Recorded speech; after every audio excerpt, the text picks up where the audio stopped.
Today we're making our chicken stew with potatoes, tomatoes, a little bit of seasoning. It's a typical Russian style chicken stew. So what I have here is I have my chicken thighs. You could get them on the bone. Chicken thighs, you could have them off the bone. I like them on the bone. So now I'm going to go ahead and, I warmed up my oil a little bit in the pan here. I'm going to go ahead and dump my chicken in here.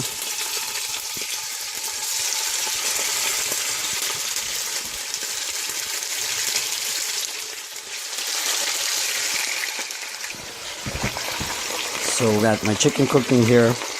Of course, once you place the chicken in the pot, you want to raise the heat up a little bit because the cold chicken or the room temperature chicken will drop the temperature of your oil. So once you place it in there, raise up the heat a little bit. Now, as you saw, my chicken was on top of my potatoes that I will be putting in my stew. I can't stress this enough, guys, how important it is not to ever mix raw chicken with any product that you will be eating raw without cooking, meaning a raw chicken should never touch any tomato that goes in your salad, obviously anything else that's going to be eaten by you without cooking it. A raw chicken should never also touch any of the product that you will be cooking but will not bring it to 160, 180 degree temperature. Meaning, in this case, my potato will be going in the stew and it will be cooking for a long time, for long enough for the potato to reach that temperature of the heat where the salmonella bacteria that chicken has will die. Meaning, if you cooking with if you have a raw fish and raw chicken and you're cooking both of them obviously separate, you should not touch your fish with your chicken because the fish is very tender and it cooks fast. So if you do touch your raw chicken with the raw fish and then you cook the fish and you eat the fish, it's a very dangerous move. You could get salmonella poison. So a raw chicken should only touch any other product that will cook long enough to reach the temperatures in which salmonella dies, which is about 170, 180 degrees. Here I'm putting seasoning in my stew, and it really don't matter what seasoning you guys use. It could be smoked barbecue, it could be steak seasoning. I like paprikas, I like even the red pepper flakes. Whoever likes what could be added onto the stew. The most important thing is not to overdo it. So you don't want to over season your product. If you feel like it's under seasoned once you cooked it almost all the way, you can always add more seasoning to it rather than overdo it and then you're stuck with the product that's unedible. I got some garlic powder here, a little bit of paprika,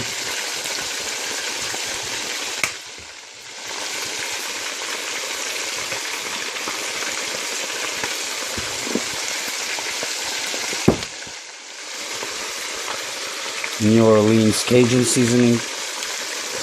It's whoever likes what kind of seasoning, you guys could add it in there. So we want to give it a good stir. Look at all the seasoning we put in there, and look at the beautiful colors our chicken is getting now. It's very important that you do use your seasonings that have redness to them, meaning the New Orleans Cajun seasoning has a lot of reddish color in there because we're making a chicken stew which is based on red, everything that has red colors and flavors and tomatoes and basically red based sort of stew that needs a lot of beautiful red color to it. So you never mind putting a little bit paprikas and stuff like that. Now we're gonna give it a stir and look how beautiful it is cooking, right? Don't be afraid of a little bit of that oil, meaning, you want to go, because I'm using, I have an electric stove in my house, and it's It's not a gas stove, so very hard to cook on it without food being stick to your pot, because it's different from the gas stove. It doesn't have as good of the heat, as much of the heat the gas has. So I put a little bit of extra oil. But in this case, we're going to be adding water and everything else, so it's going to dissolve. It'll be alright.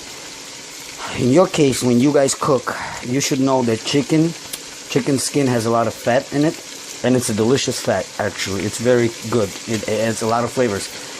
Guys, no matter how much you don't like the chicken skin, don't take it off when you cook it, because it will give you that flavor, that juiciness, that delicious flavor that chicken has to it. Once you're done cooking it with the skin on to preserve all the flavors of the chicken, then once it's cooked, you could get rid of the skin and not eat it.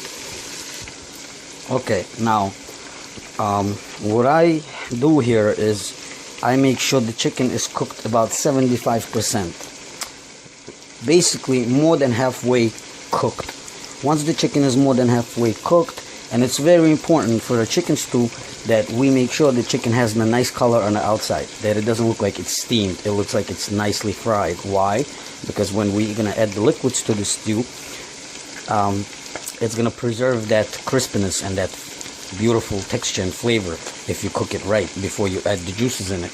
If you don't, if you don't make sure it got nice color and texture on the outside before you put the liquids in there, then your chicken will come out like it was boiled soup, or sort of. It's time for me to add my onion, big chunks, because once it's going to be cooking for a while. Why big chunks of onion? Is they're not there for us to really like feel them and eat them, but they're there to give the beautiful flavor that it's going to give to our stew. Also big chunks, why? Because it's going to be cooking for a while, so by the time it's done cooking, your onion is going to be sort of dissolved in there, so you won't even really like feel it a lot. Like, it just gives the flavor to the meal. But don't be afraid of the onion, because this is the process where it's going to cook so long that the onion won't bother you at all. It's going to give a beautiful flavor to your stew. Now, another thing I want to bring to your attention, guys. It's hardly ever that I take my skin off my potatoes. Basically, I don't ever like to take it off. Whether it's french fries that I make, whether it's potato and mushrooms, potato with skin on. You wash it really good, you cut it up, and you cook it. Why? Because potato skin, apple skin, pepper, any vegetable that has a skin on, mostly all of them, have most vitamins, if not all of the vitamins, are sitting in their skin. So by you getting rid of that skin, you get rid of your most important vitamins that vegetable has for you. And besides the point, potato is really delicious with the skin on, if you cook it the right way. I gave it a good stir, and look how beautiful. Look how beautiful it's coming. Okay. Now, today I don't have peppers in my inventory in my house, meaning I would love to have, whether it's red, green, or yellow pepper. Not so much yellow for this dish, because yellow has a little sweetness to it. Could be yellow too, doesn't matter. But when you have pepper, you want to cut it into big chunks like your onions, and you want to throw it in here. It's going to give most amazing flavor to your dish. Whether it's borscht, whether it's stew, whether it's a lot of dishes that you make, mostly every dish loves pepper in it, because pepper has this special delicious flavor and makes your dish richer.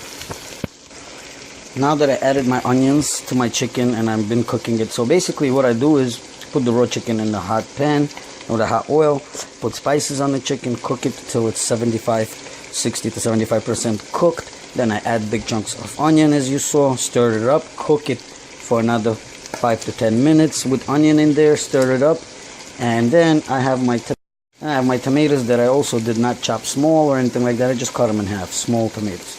And now I'm just gonna add them in here. This dish loves tomatoes, so you shouldn't be afraid of the amount of tomatoes you're putting inside this dish. Now I'm gonna, I've been cooking the stew with tomatoes and onions in it, spices, seasonings, and everything else. I have not yet, guys, added any liquid in here, meaning that hot boiling water that I'm supposed to add.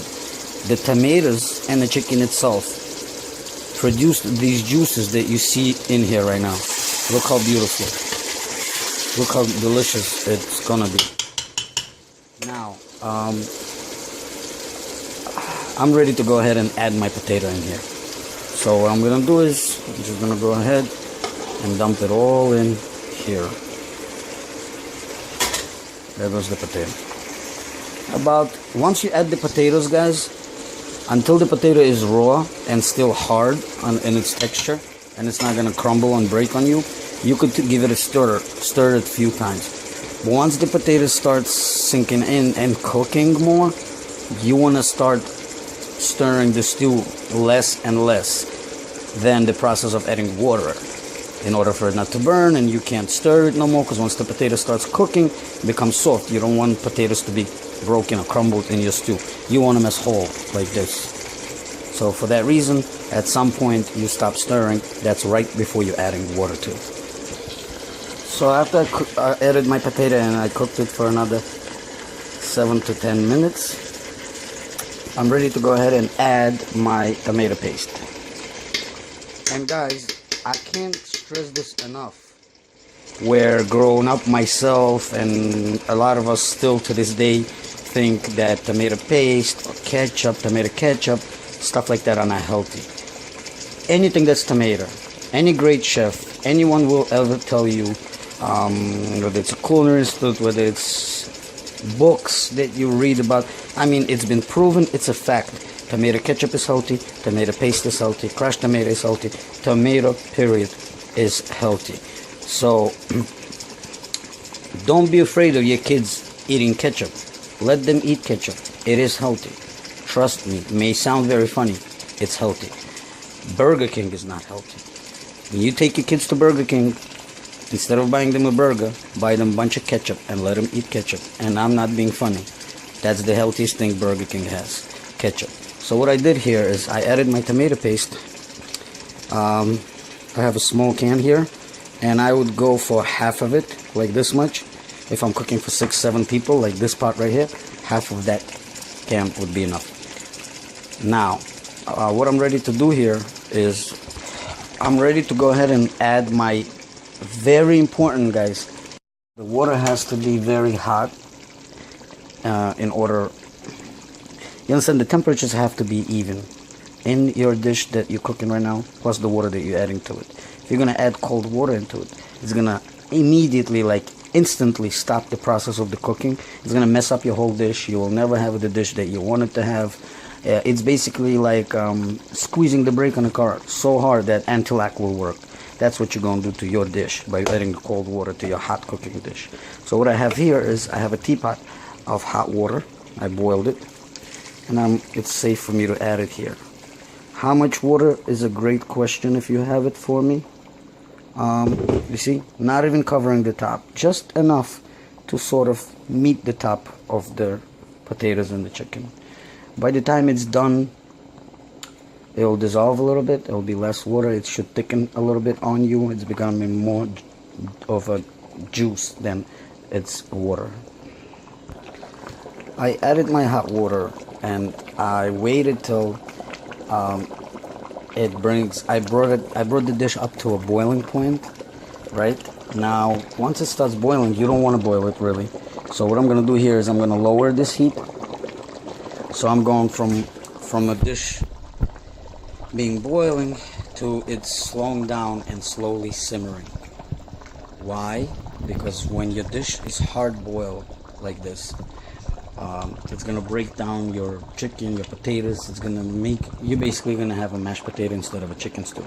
So simmering process is always a process that's called when you want something cooked delicious and not broken down and as whole. You don't want it to crumble on you.